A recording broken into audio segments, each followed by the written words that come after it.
Ay, isa mapagpalang araw, munting kaalaman nga pala, nako, eto, si Larry. Sinasabi nila nagpiling, akala mo kadugo.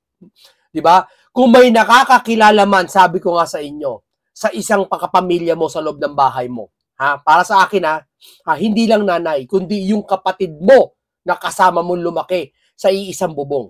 Tatandaan nyo yan. No? Dito sa binabanggit ni Amy kasi na alam naman natin na sa rally ng Iglesia ni Cristo, nagsalita si Senator Amy doon na kanyang saloobin. Yung kwento niya na yon, hindi lang basta nabuo yun, itong linggo lang to.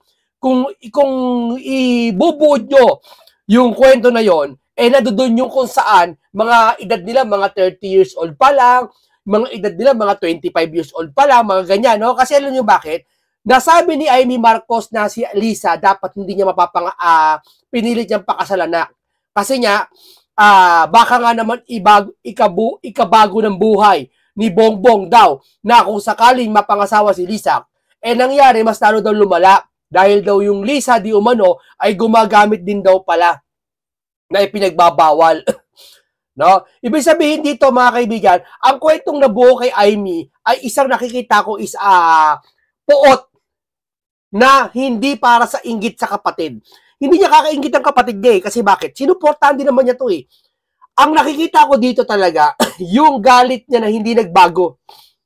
Hindi ko siya sabing si BBM ay talagang gumagamit Base lang ako sa kwento ni Amy na kung sakaling totoo man iyon. Kung totoo man, galit siya dahil hindi niya napagbabago.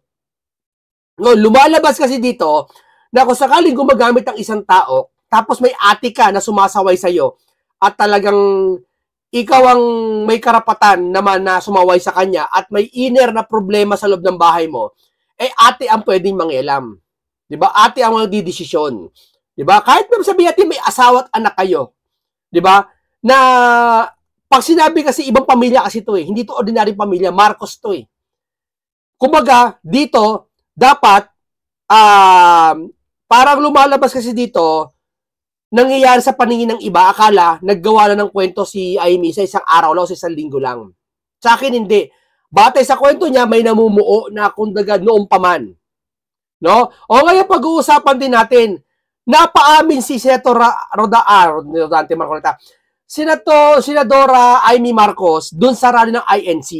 Sabi ng iba, napaamin daw si Amy dahil pinilit ng INC. Kabilang daw may kapalit daw, binayaran ng INC. Pwede ba naman yun? INC ang babayaran mo tapos ibubulgar ni Amy yung sikreto niya. Balik, parang, may ganun ba? Kailangan bang bayaran yung INC para ibulgar yung sikreto mo? Parang iba. Di ba mas maganda painggan, binayaran ka para ibulgar mo yung sikreto? Kaso Amy Marcos, babayaran mo. Wow! Nakita ba ginastos sa niyan, sa campaign? Di ba? Pero di natin pag-uusapan yan. Kaya napaamin si Senadora Amy sa Iglesia ni Cristo. Maraming pinagdaanan si Amy na kahit si Ari Roque pinilit ng Amy, umamin ka na. Wala. Lahat na pinipilit si Amy, hindi umamin. Pero ba't umamin sa Iglesia ni Cristo? Doon sa rally, hindi mismo sa Iglesia. Bakit? Nagulat niya ang spokesperson ng Iglesia na hindi aakalain na magsasalita si Amy ng ganito. So bakit? Anong dahilan? Alam niyo bakit? Pinagkakatiwalaan. Nakita ni Amy na kada sulok ng grandstand na yon sa mga puno, nagliliwanag yung mga tao doon, na kada puno, kada street ng kahabaan ng Ross Boulevard, punong-puno kada gilid. Nakita ni Senadora Amy na ganito karami ang pagsisikretuhan ko pag ako nagsalita. Kaya pinag-isipan niya mabuti kahit dala niya ang kanyang sasabihin. Hindi siya masasabing script talaga. Pero naipaliwanag ko nga sa inyo, ginawa niya, sinulat niya para di siya magkamali. Kung yung damdamin niya, yun yung nakasulat doon. Di ba? Sabi ko nga sa inyo, ang damdamin nagbabago. Ang damdamin nakakalimutan minsan. Huwag kayong magpastang kala nyo hindi nakakalimutan. Nakakalimutan. Minsan di ba? Minsan, nagsabi tayo sa kapatid, sige, huwag ka magala, papautangin kita. Tapos, after 1 week lang, wala pa nga 5 araw pa lang Brad, akala mo papautangin mo ako? Sinabi ko ba? Hindi ko sinabi.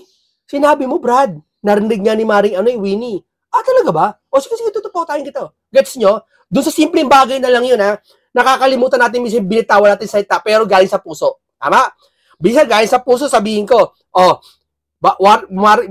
Maring Sally, Riregaluhan kita sa Pasko ng isang bracelet.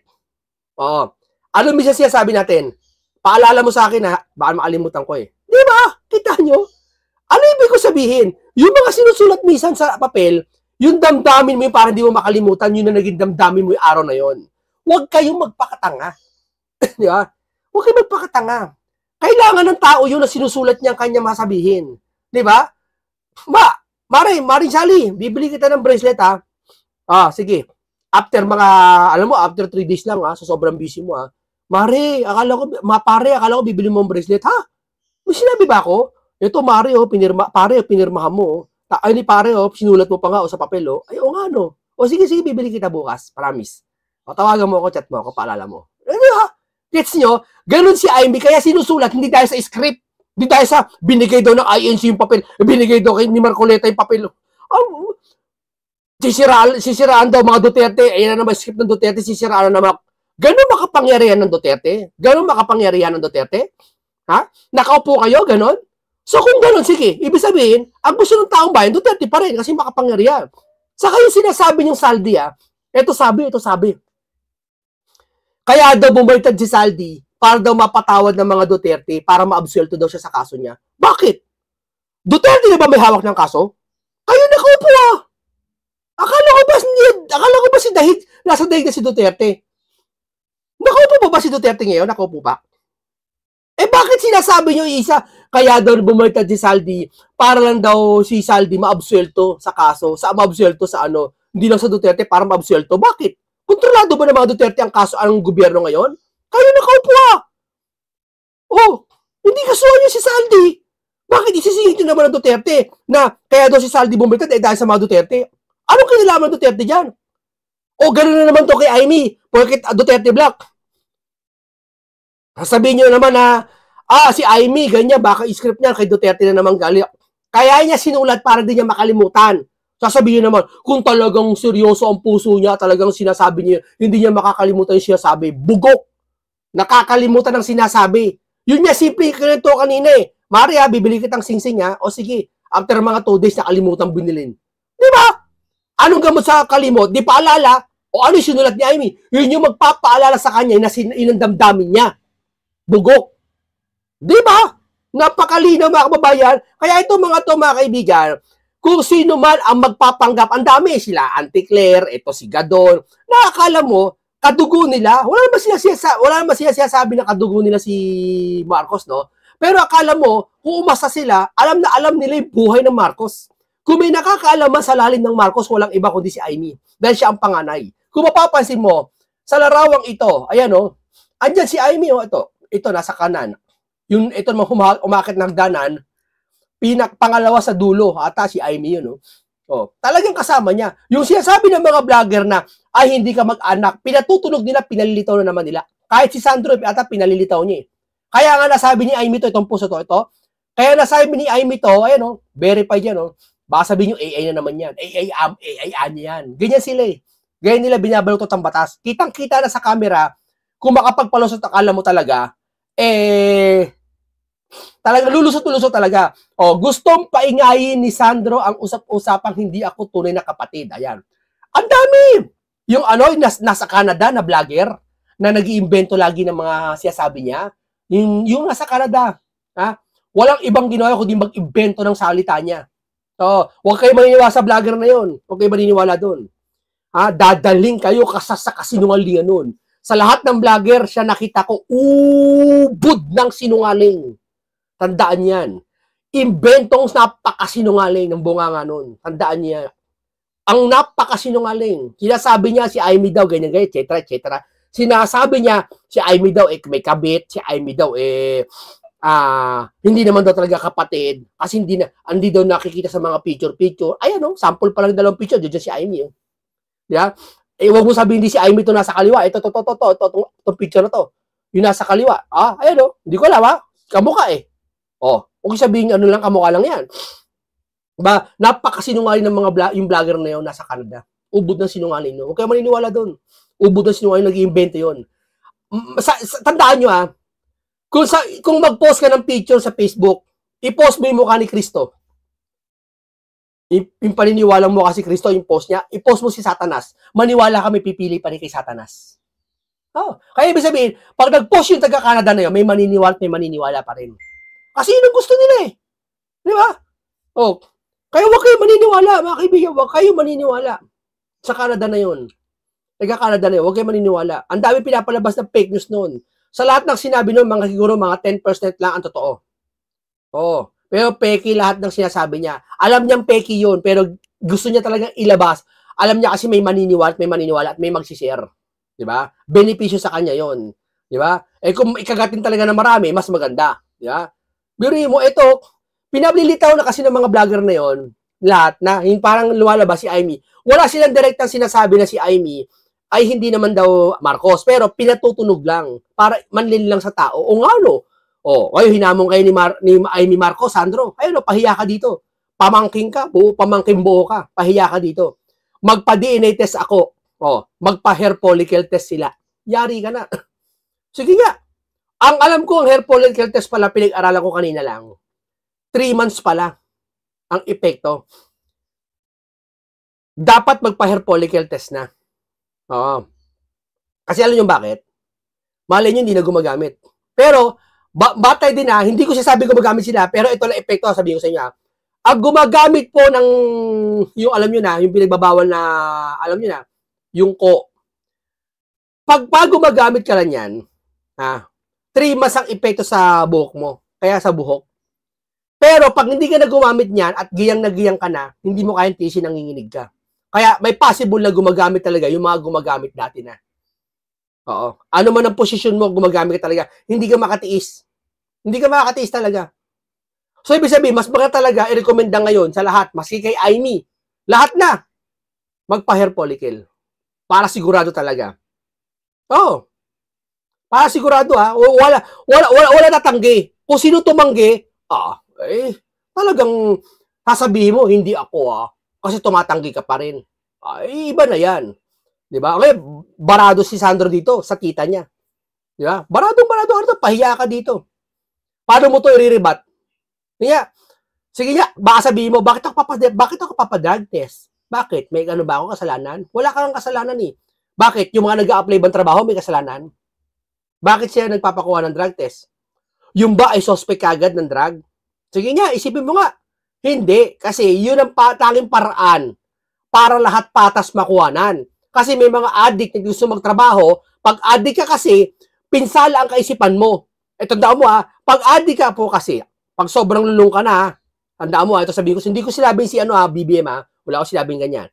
Pag lulong ka na isang tao, pag matagal ka lulong, 10 years, 15 years, batay sa usapan ni Amy, nagpas 30 years na eh. Kasi sabi, hindi pa asawa si Lisa, kaya nga natuwa siya, nag-asawa si Lisa eh. So, ibig sabihin, dalagat binata pa lang. Yeah? So, kung lulong ka na matagal hanggang ngayon, tandaan mo hindi mo kakayanin pag wala nun. At higit sa lahat, ang epekto ng drugs sa ibang mga tao, nagiging pangit na ugali, utal-utal, manyak. Di ba totoo yan, ganyan?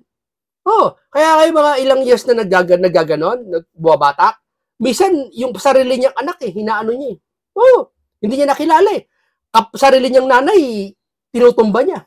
Nagdilim pa lang, hindi niya kilala Yan ang epekto na matagal lang gumagamit. Diba? Pero hindi lahat. Doon sa may kidney naman, yung vlogger papakalat na may kidney daw, na nag-donate si BBM. Totoo naman nag-donate si BBM ng kidney. Isa na nga lang, sabi daw, ba't daw hindi nasira ang kidney ni BBM nung talagang gumagamit siya? Bakit? May sinabi bang masisira kagad? Yung sinabi ng doktor, ang high blood nakakasira ng kidney at ang diabetes nakakasira ng kidney. Ba't may nakita ko ngayon, daming diabetes, pati high blood, di naman masisira kidney. Hindi, ang pangunahin nakakasira ng po ng kidney, high blood, saka diabetes. Secondary na lang yung mga infection, pero ang pangunahin, high blood, saka diabetes. Bakit marami akong kilala na may diabetes, saka high blood, wala namang sira kidney. Pero totoo yung nakakasira talaga ng kidney ang high blood, saka diabetes. Yan talaga. Pero ibig sabihin ko, may mga tao talaga hanggang sa namatay na, ikinamatay na nila, hindi nasira kidney nila kahit sila ay may diabetes. Hindi tayo pare-pareho. So, hindi porket na na-search mo, ewan ko sa mo sinearch sa ChatGPT yata, na ang kidney ay isa na lang, pag gumagamit nasisira. Ang sabi po sa research natin, may possible na masira at masisira. Hindi sinabi doon na sure na masisira. Kaya, yung palusot nyo na isa na lang kidney ni BBM at talagang gumagamit siya, ba't daw ayos pa ang kidney niya? O, ito sagot ko. Marami ako kailang may diabetes na high blood pa, pero ayos pa ang kidney. O, magtaka ka. Pero sinasabi ng doktor, nakakasira ang kidney, ang high blood at diabetes. Kuha nyo ako. So, ibig sabihin, ito yung pare-pares ng katawan. Maaari yung katawan natin, mas malakas doon sa bagay na yon. Di ba? O, eto po, painggan po natin si Larry na akala mo talaga dito, na piling kadugo siya. Sabi ko nga sa inyo, kung meron man nakakabatid ng pamilya nasa loob ng issue, walang iba kundi si Senador Amy Marcos dahil siya mismo ang nakasaksi sa mga kapatid niya. Kung totoo man ang sinasabi na talagang gumagamit, no? O, eto, tignan natin, ha. Yan ang hirap kasi sa inyo, eh. Hindi kayo kumakain ng gulay sa umaga, eh. Almusalan nyo, kape. O, pahinga nyo, ha. Dali. Ito. Panoorin nyo, ha. Damayin nyo. Mas nakita ko pa totoo sinabi ni Amy yung puso niya kaysa kay Larry. Ako, totoo lang. Kaya itong ginagawa ni Senator Amy Marcos na ito, na sinisira niya, hindi si BBM, kundi sinisira niya yung buong pangalan ng mga Marcoses. Hindi, sir. Hindi, sir. Parehas din siya. Sabi mo, wala naman, sir, eh. Hindi daw si BBM sisira. Ganun din yun, sir. Pag Marcos yung sisira, kasama si BBM doon. Hindi niya sisira, sir. Gusto niyang linisin dahil napakadumi na. Oo, gusto niya linisin. Napakatagal ng panahon, more than 30 years, 36 years, na niyuyurakan, sinisipa, dinadaganan, tinatadyakan ang kanilang pangalan sa paninira. Ngayon, na ang mga Pilipino ay nagising sa katotohanan na lahat ng paninira ay isinantabi nila at kanilang ibinoto si Pangulong Bongbong Marcos para maituwid ang kasaysayan at upang gumanda ang takbo ng Pilipinas at makabawi tayo sa lahat ng mga pangyayaring mga lumugmok sa ating bansa. Okay, tama. Totoo yung sabi niya. Ako, paniwala ko rin dati, pag naupo si Marcos, mababago ang Pilipinas. Kasi, kalahati ng Pilipino sa paniniwala ko, nagoyo doon sa ginto. Na akala yung ginto pamimigay. Nagkalat noon ng fake news. Nagkalat yung fake news noon. Ito, tandaan nyo to, ha. Hindi alam nila rito. Ewan ko alam nyo to. Ewan ko kung sinakyan na to isang beses. Real talk to. Ando doon ako noon. Narinig ko, YouTuber na tayo noon. Lahat na, ginagawa natin, vlogger na tayo noon lahat. Nakikibalita na tayo noon. Yung pumutok ang issue ng mga vlogger, nag-history pa ako noon, na ill-gotten wealth daw, binigay daw yung Taliano Gold, na kaya nga sabi ni Banat Bay, natanso ka. Diba? Nagpaputok yung mga vlogger, napakadaming vlogger siguro, hindi lang mga 100 vlogger. Kada isang vlogger, million views lagi ang views nila. So marami Pilipino nakapanood noon na yung Taliano Gold daw binigay kay Mariano ganyan, kay Padre ganyan, napunta daw kay Marcos Sr. At daw lahat ng ginto, na talagang kasing bigat ng Titanic, na ginto, 4 na Titanic, kasi tonel-toneladang ginto ang bigat napunta daw kay Marcos, nasa Swiss Bank daw, nakuha na daw. Yung pinatutunog nila kayang bigay, kung sakali daw mabigyan ng mga Pilipino, vlogger nagsabi nun, hindi sila, vlogger na yung vlogger na yon, paulit-ulit nilang nire-re-upload, iba't ibang mga sikat na vlogger. Saksi kayo niyan. Na yung gold daw na yun ni Marcos, na ipamimigay, pamamahagi pag nanalo daw. Pero walang official statement na ilabas ang mga Marcoses na talagang ipamimigay yon. At kung talagang may gold yun. Wala siya nilabas na gano'n. So lumalabas, sariling paniniwala ng mga vlogger at ng mga tao na naniniwala sa vlogger. Ngayon, okay naman kasi kinagat si Marcos. Ang dami, mga ginto. Grabe, pamimigay daw pag nanalo si Marcos. Yayaman daw buong Pilipinas kasi maraming ginto. Tama? Nakapagtataka dito, bakit yung kumakalat na yon na chismis at fake news na maraming ginto, bakit hindi nyo sinaway yung panahon ng mga ngampanya si BBM bilang presidente? Bakit hindi nyo sinaway? Sa akin, Chorya, ba't hindi nyo sinaway? Chorya ko lang, haka ko lang. Kasi pakikinabangan nyo na maaaring kagatin niya ng tao yung mga vlogger na yun para ikabenepisyo at manalo kayo. Pero eto nga, yung nanalo na itong mamang ito, bakit sinaway nyo lahat ng fake news? Sabi nyo, ay hindi totoo yun sabi ng vlogger na may ginto. Bakit? Dati, hindi pa kayo nakaupo, hindi nyo sinasaway. Yung nakaupo na kayo, sinasaway nyo na. Bakit yung sinasaway? Hindi dahil sa nakaupo kayo. Sinasaway nyo yung mga vlogger at papakalat ng mga ginto kasi baka may maniwala pa. Baka hanapin ngayon, nakaupo na sila. Asa na yung mga ginto mo, BBM, na sinasabi ng vlogger? Hindi naman talaga sinabi ni BBM yon. Baka kasi isisi sa kanila, hingin sa kanila, yung resibo. Kaya pinagbawal yung mga ganon, yung mga ill-gotten wealth, mga fake news na lumabas. Yan ang aking Chorya, yung aking pagmamasid Ewan ko kung sa inyo nang nakaabot yung ganyang balita. Ngayon, ganito. Umahaba na tayo pero totoo nangyari yon. Totoo naman talaga ang mga Marcoses, maski ako naniwala ko, na nagaganda ang buhay natin kaya na kay senior. Na kung saan ang dollar 1:1. Dati ang dollar natin piso dito. Parang umabot yata ng gano'n, hindi ko ipagkakamali. Ilagay nyo nga sa baba kung totoo yun. No. Ngayon, mataas talaga ekonomiya ng panahon ni Marcos. Senior tumalim sa isipan namin. Hindi ko naabutan si Marcos Senior, pero tumalim sa isip ko sa mga history binasa ko, sa mga magulang ko, na ang Marcos Senior talaga mahusay. At totoo naman talaga batay sa pag-research ko rin. Ngayon, tumalim sa isip ng tao na akala si Senior katulad ni Junior. Maski ako, yung panindigan ko tatay niya magaling Yung anak pa kaya, magaling din yan. Yeah? Yung umupo na si Junior, Mr. Larry, laking sisi namin. Ako na lang, hindi ko inaasahan na ganun pala siya kahina kumpara sa tatay niya. Tatay niya hindi ko kaya ipagpalit. Tatay niya si Marcos Sr. versus Duterte. Para sa akin Marcos Sr. Iba yun. Iba utak mag-isip nun. Bagay na hayon sa history, hindi ko nakikita kay BBM kahit kaunti man lang. Hindi ko nakita. Anak ko pero ni BBM, yung itsura pati yung pananalita. Pero yung pag-speech niya, hindi. Lalo na. Pasensya ka na, Larry. Real talk siya, sabi ko, yung nakikita ko. Pasensya ka na, yun ang nararamdaman ko. At yun ang nakikita ko, wala naman kontrahin mo. At yun ang nakikita ng marami. Kaya ang tanong mo, kung binoboto ba siya, oo, gusto namin boto siya dati. Pero ngayon, nagsisisi na kami. Kaya yung sinasabi dyan ng mga, bakit anya kayo mga iglesia ni Cristo? Binoto nyo si BBM, pagtagaan nyo. Pag binoto nyo si BBM, dapat, huwag niyong pababain. Wala naman, una-una, hindi nagpapababa ang INC ng Marcos na walang ganyan, no? At pangalawa, saan mo nabasa at saan mo nawakasan nabasa na kapag binoto namin, binoto ng INC, binoto ko, binoto ninyo, hindi mang INC o hindi, GIL man o ano, binoto nyo, wala na karapatan para sabihin na punahin ang mali ng isang binoto mo. Ibig ko pala sabihin, porket binoto ko yung, alam mo, ikaw Larry, binoto kita. Kahit mali na yung ginagawa mo, papabor pa rin kita kasi binoto kita. Pipilitin ko ba yung sarili ko na, oy, teka muna, binoto ko to, kailangan panindigan ko to. Ganun ba yon? Sir, hindi may choice tayo sa sarili natin. Di ba? Huwag pangit, ewan ko ba't ganyan katwiran nyo. Napakaraming milyon-milyon Pilipino, gano'n ang katwiran. Pag binoto daw, dapat panindigan, ayun na, dapat yung, panindigan yung binoto na yun. Mali! Marami kaming binoto, marami kang binoto na nagsisi ka.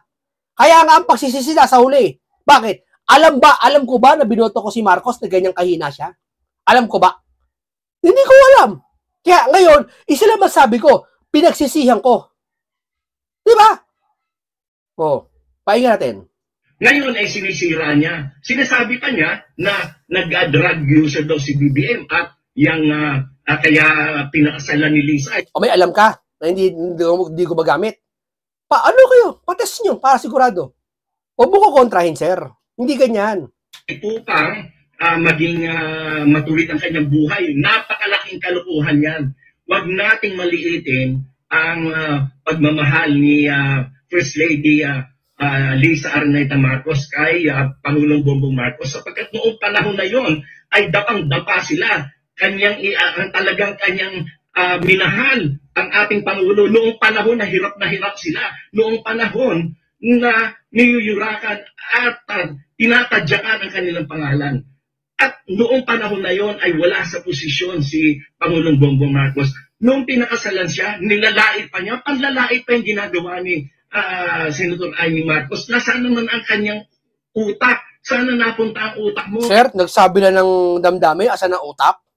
Grabe ka naman, sir. Para yata sa siya, sabi mo laging ganun eh. 'Di ba? Para sa iyo nakikita ko para sa iyo, sir. Niya, dati idol ko tong taon to, nagpa-picture pa ako dito sa lugar namin. Pumunta to kumain sa isang restaurant, nagpa-picture pa ako dito eh.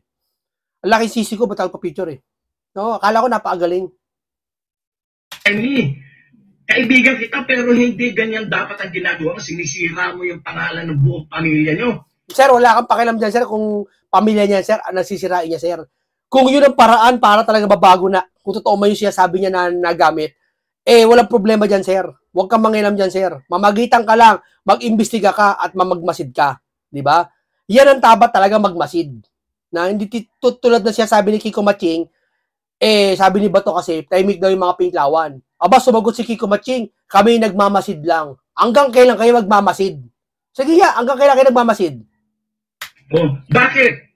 Kasi meron ka nahuhulingigan na yung iyong badman dyan sa DPWH ay malapit na raw kumanta sa aking pagkakaalam. Oh, labo naman, sir. Lapit na daw kumanta. Saan? Sa pagkakaalam niya lang, ha? Hindi niya sinabi ng diretsong sinabi. Sir, wag kami, sir. Wag kami, sir. Gising na kami lahat, sir. Wag naman, sir. Wag mo naman kami, sir. Wag mo naman kami ganyan ng salita, sir. Sa mga media circle ay malapit na kumanta yung iyong bagman dyan sa Ilocos, yung mga DPWH projects na yan. At sa aming narinig din na si Vizcaya. Oh, narinig lang daw. Narinig lang daw. Sabi, hindi talaga confirm. Sir, wag naman ganyan, sir. Ang dahil mapapaniwala mong ganyan salita, sir, eh. Pala ay contributor sa campaign mo. Kaya ka nadidisbar, sir, eh. Yung salita mo, sir, minsan pag-isipan mo, sir, ha? Kaya ka nadidisbar, sir, dahil sa mga salita mo, sir, eh. Na donors mo rin sa campaign mo. At yung hindi ka na pagbibigyan doon sa mga pwesto na gusto mong ipa-appoint. Kaya ikaw ay galit na galit sa iyong kapatid. Pero kung galit ka sa kapatid mo, dapat yan ay ipaglihim nyo lang sa... Hindi galit yan, sir. Wala ako nakitang galit yung si Aimee nag-speech. Nag-speech nung nasa rally ng Iglesia ni Cristo. Wala ako nakitang... hindi naman totally. Oo, galit siya, pero andun yung puot, andun yung pagmamahal. Pero sir, hindi galit lang ang ibabaw sa kanya. Kundi pagmamahal din, sir. Alam ko, nakita mo rin yan, naramdaman mo rin yan, narinig mo kasi si Aimee nagsalita. Ewan ko kung bakit mo hindi masabi yan. Sir, ang puso hindi sinungaling, siya, tandaan mo yan. Diyan bumabasa ang Panginoon sa puso. Hindi sa bibig, hindi sa isip. Sa puso, sir. Yung kaibutor ng puso mo, sir. Yung pamilya. Huwag mo idamay ang mga Pilipino. Huwag mo idamay ang Pilipino. Wala po, nakinig po ako doon sa speech ng rally ng INC na doon po ako gahapon. Andun po ako actual, malapit sa screen. Malayo sa stage siya. Pero sa Rose Boulevard, napakalayo na. Malapit na doon sa Calaw. May screen na malaki doon, eh. Nakita ko po yung screen na yon. Yung nagsasalita si Aimee mismo. Wala akong nakitang dinamay niya ang Pilipino, sir. Ni parinig sa Pilipino, hindi. Bagkus, niligtas niya pa ang Pilipino kung totoo man ito. Bakit? Dahil may malasakit siya sa kapatid niya, may malasakit siya sa bayan kung sakali yung kapatid niya totoo man gumagamit. Dahil pag gumagamit ka, sir, apektado dito bilang isang leader, yung nasasakupan mo mga constituent mo o yung mga tao ng Pilipinas. Kasi ang sinusunod niya, yung leader, tama, apektado. So wala ako nakita sa kwento ni Aimee na siniraan niya ang Pilipino at ang Pilipino dinaw niya. Wala yan, sir. Baka sa'yo lang galing yan, sir. Paumanin, sir. Pero lahat kami, sir, nakarinig ng salita. Hindi ko alam kung bakit siya sabi mo yan. Pare-pare naman tayo nakarinig. Gay, maninira ka, magdi-destabilize ka ng gobyerno. Sir, bago mo sabihin naninira, sir, patunayan muna na talagang wala talagang gumagamit. Ang pinakasolusyon, pinakamadali, sir, hair follicle talaga, sir. Yun talaga yun. Sino pinapahirapan mo? Ang mga Pilipino. Sir, wala nga, sir, pinapahirapan Pilipino, sir. Hindi po totoo yan, sir. At kung totoo man talaga na maraming, sabi ni sa mga vlogger, dami, hindi pala isa, marami. Na sa ginawa daw ni Aimee, mas lalo daw dumami ang supporter ni BBM. Ha? Saan kukuha ng supporter si BBM? Saan? Saan? May pinanganak ba muli? May pinanganak ba kagad? O may nag-migrate sa Pilipinas na supporter niya? Wala, sir. Sagad na yun. Sagad na ang tao, sir. Wala nang supporter si BBM. Meron pa rin. Bakit hindi? Pero nadagdagan ng sobra, dumami daw lalo? Wala. Ang totoo, bakit wala? Wala pa ako nakita na sumuporta kay BBM na nag-rally sa kalsada. Ay, ikaan niya kasi hindi nag-rally ang BBM, hindi ako maniwala. Pag pinagbibintangan na, ganyan, na gumagamit, lahat na, insertion sa 100 billion, di ba lalabas yung tao para pagtanggol si BBM? Patula ako nakita. Meron nagpapanggap na, meron ako nakita, kunwari nagtatanggol kay BBM. Mga mapagkunwari, yun yung ibang mga pinklawan. Kasi pakikinabangan nila na wag si BBM awayin. Kasi para rin sila, baka maupo si Sara. Yun nakikita ko. Pero wala ako nakikita, sir. Siguro meron mga libul-libul sila, pero ba't hindi natitipon? Si Duterte, sir, yung nakulong sa dahig.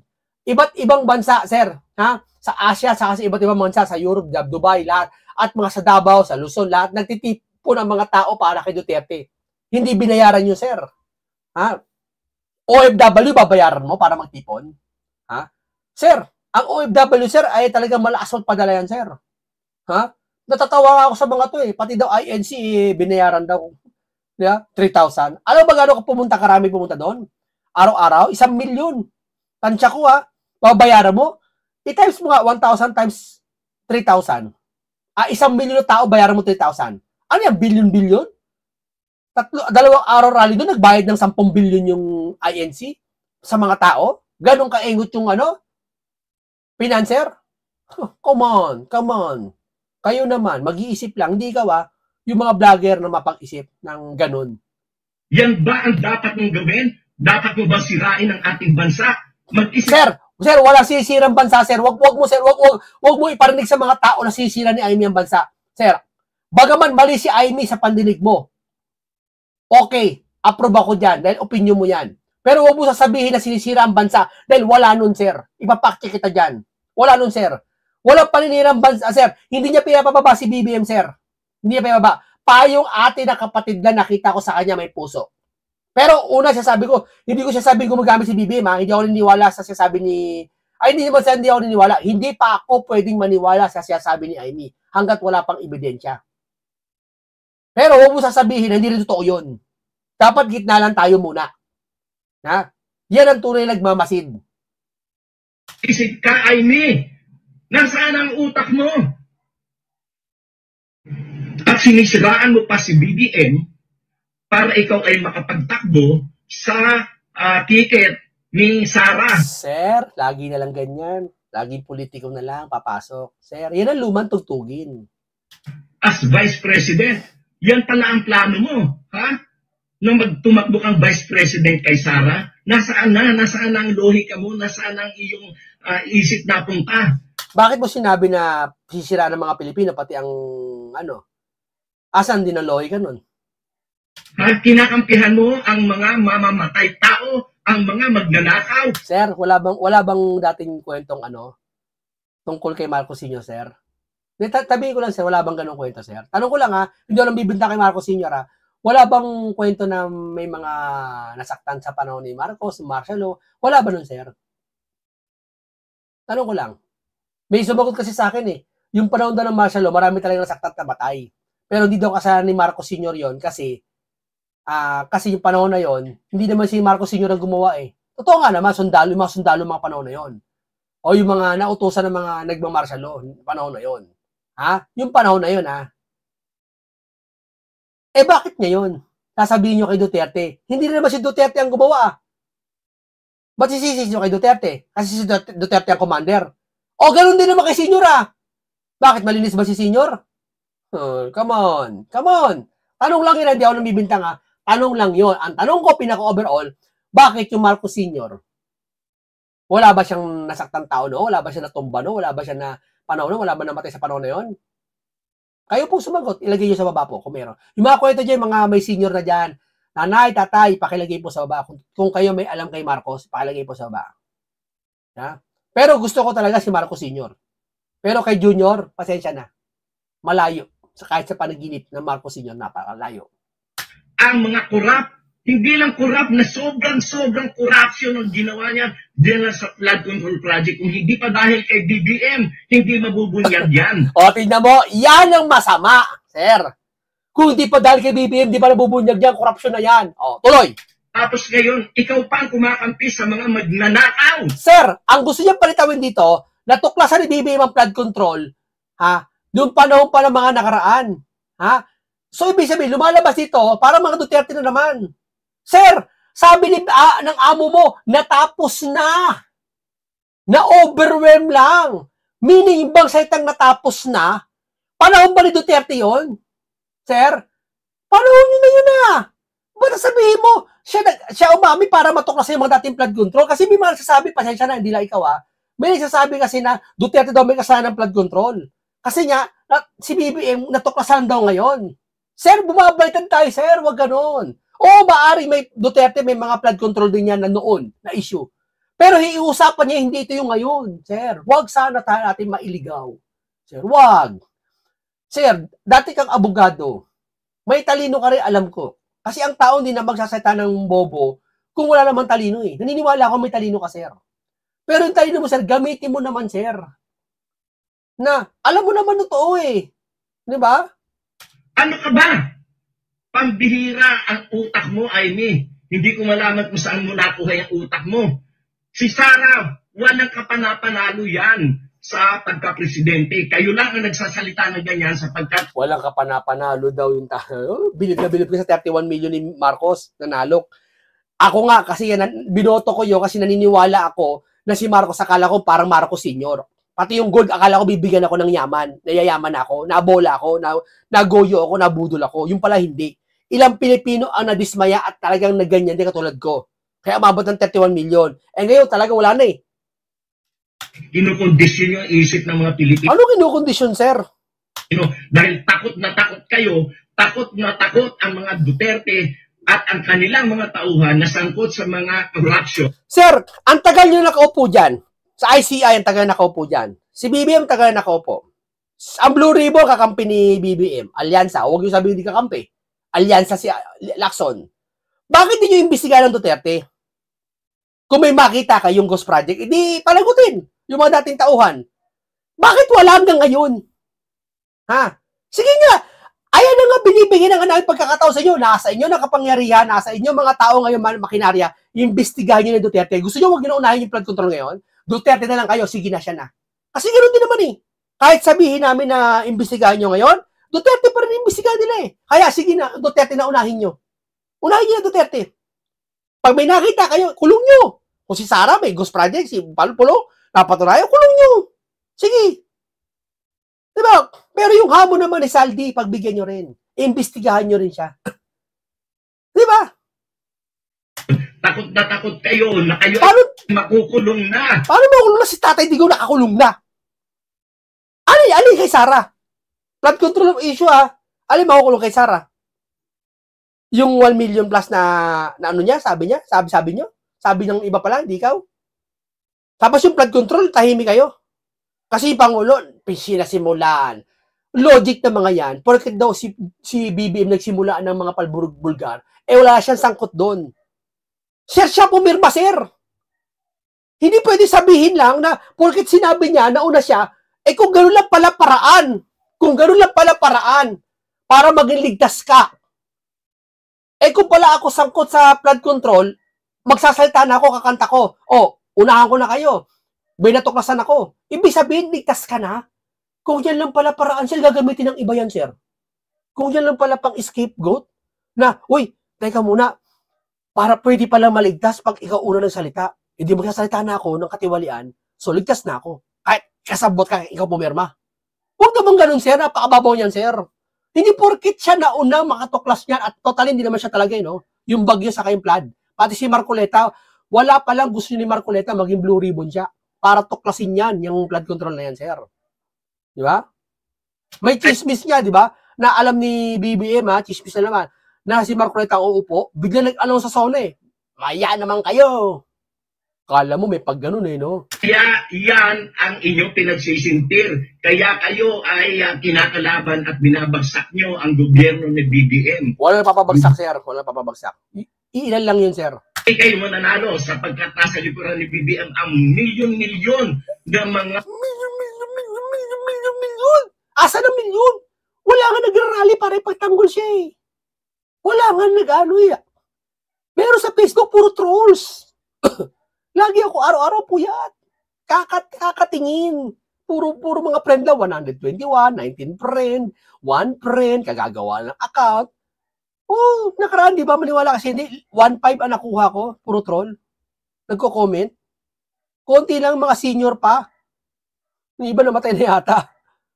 Pilipino na naniniwala na ang buhay natin ngayon ay mas maganda at ano mas maganda? Mas may tinatahak na direksyon. Ano may tinatahak na direksyon? Puro baha. Tapos investigasyon nakatago. Walang Tapos ngayon, yung ekonomiya, $59 na, magsi-60 na. Alin?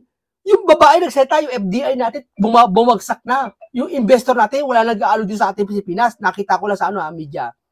Alin, sir? Alin siya sabi mo, hindi namin maramdaman. Iba yung sinasabi nyo sa amin na naramdaman. Sir, iba.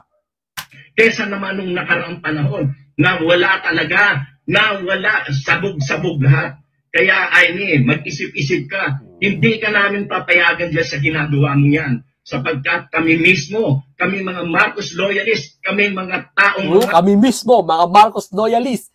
Sinasabi ko to para marinig nila, pumasok sa isip nila, idinodoctrinate ko sila. Hindi ikaw yun, ha? Nabi ko lang. Ano ka ngayon? Pilipino na naniniwala sa kagandahan ng ating demokrasya ang magiging kalaban. Ano kagandahan ng demokrasya natin? Sir, makapagsalita tayo, sir, eh. Yung nakarang vlogger, pinagkakasuhan, eh. Nagsasalita lang, eh. Yung tumitistigo, kinakasuhan. Yung mag-iimbestiga, kakasuhan, si Marcoleta. Ano yung demokrasya? Kaya nga nagrally ang Iglesia ni Cristo, eh. Transparency for a better democracy. Mo, hindi ka naman nanalo kahit kailan. Gusto niyong pag-resignin si BBM, ilang piraso lang naman kayo na nagsasabi niyan. Hindi po totoo yun. Takot na takot kasi kayo na malapit na kayong ma-corner, malapit na kayong makasuhan, malapit na kayong makulong kayo ng mga kalaban ng politika sa administrasyong BBM. Sir, ang kalaban nyo, sir, hindi naman taong bayan, sir, eh. Yung katotohanan, sir, nagbabaha, sir. Yun po ang kalaban ngayon, sir. Na hindi malitaw-litaw yung mastermind. At alam naman, tubok naman kung sino na, eh. Marami na lumitaw, eh. Sino pa bang testigo lilitaw?